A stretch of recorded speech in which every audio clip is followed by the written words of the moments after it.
وفادار و ولایت مدار رهبری شهید سید ابراهیم رئیسی، امام جمعه محبوب و معتبر تبریز و وزیر امور خارجه مجاهد و فعال و استاندار انقلابی و متدین آذربایجان شرقی. الصلاة الصلاة الصلاة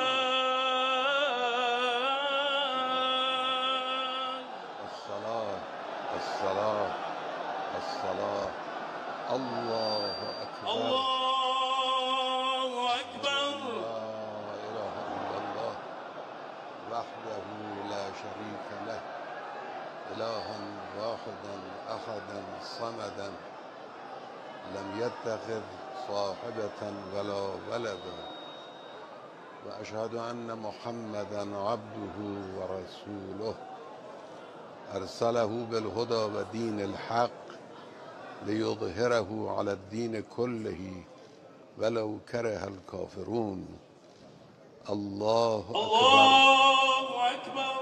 اللهم صل على محمد وآل محمد وبارك على محمد وآل محمد وترحم على محمد وآل محمد كما صليت وباركت وترحمت على أحد من أوليائك وعبادك الصالحين وصل على جميع الأنبياء والمرسلين.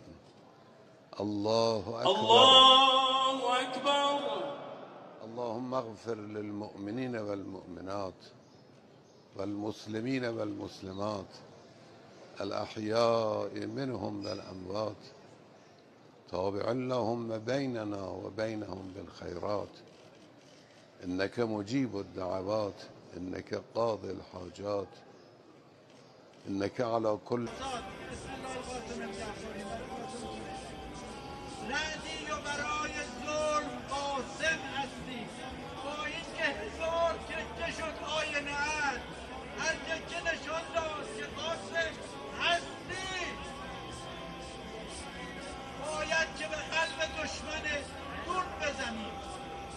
لشکریان شبی خون بزنیم. ما منتظر اشاره خورشیدیم، اشاره حضرت آقا تا گردن جانیان صهیون بزنیم. القدس لنا، این آقا گفتی ترتیب اسرائیل زود داده میشه، الهام از فرمایشات آقا گرفتم میرم دادم بهشون.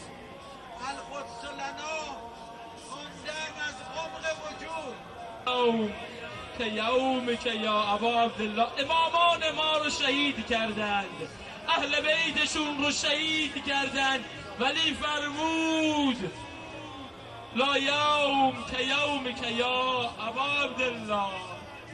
دل کیا برای محرم تنگ شده؟ صدای نوای